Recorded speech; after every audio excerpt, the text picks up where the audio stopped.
The email hit my inbox at 9:17 a.m. sharp.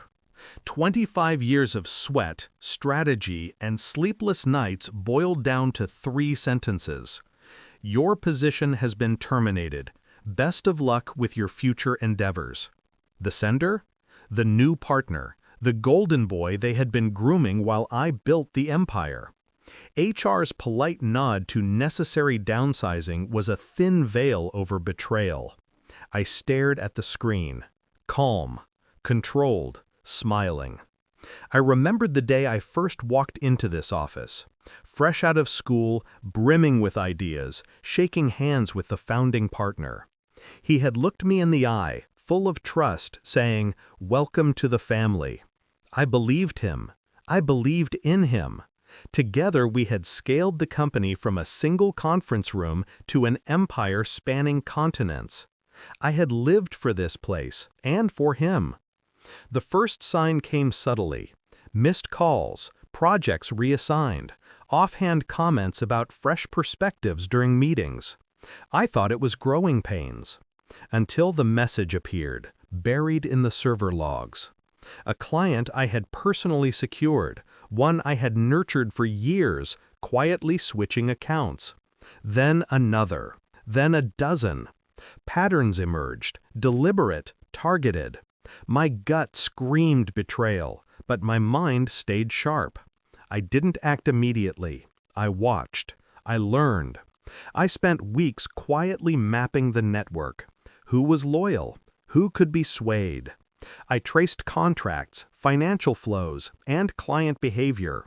I spoke softly, smiled wider, nodded while the real work unfolded behind the scenes. I set traps disguised as favors, nudged decisions that seemed innocuous. Every move they made, I anticipated. Every lie, I logged. By the time I made my first contact with the clients, the seeds of distrust had been carefully planted. I didn't sell them on me.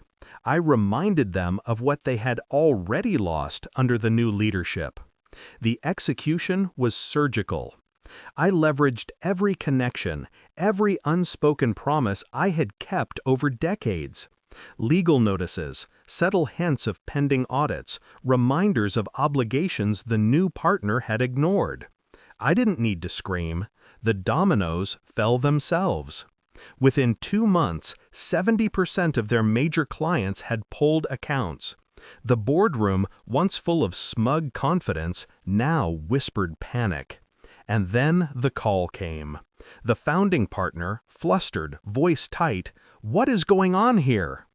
I let the silence stretch, let the weight of my calm hang in the air. Finally, I said, voice steady, "You replaced experience with ambition. You trusted the wrong person." I watched him grasp, piece by piece, the disaster that had unfolded under his new golden boy. The realization burned in his eyes. I didn't gloat, I didn't shout, I simply let the truth speak. Contracts, numbers, emails, they did the work. The betrayal was tangible now, not a rumor or suspicion. And as I left that office for the last time, I felt something I hadn't felt in years. Lightness. Power reclaimed, dignity intact. Driving away, I replayed the faces, the arrogance, the dismissal. I could have destroyed them completely, but satisfaction was sweeter than annihilation. Justice doesn't always roar. It whispers in the timing, in the inevitability of truth. I had walked the line between rage and reason, and I had emerged untouchable. I thought about the new partner, how he had underestimated patience, how he had believed charm outweighed competence, how he had ignored the foundation while trying to build his tower. And I smiled, not with malice, but with clarity. I had not just survived the betrayal, I had turned it into art, a masterclass in quiet vengeance. Back home, alone in the study, I sipped my coffee. 25 years, a lifetime of work, condensed into a moment of triumph. I didn't need applause. The phone didn't ring with congratulations. I didn't care.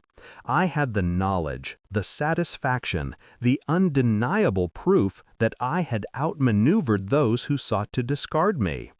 And in that calm, vengeful silence, I finally whispered to myself, "They will never forget who built this, and they will never underestimate me again."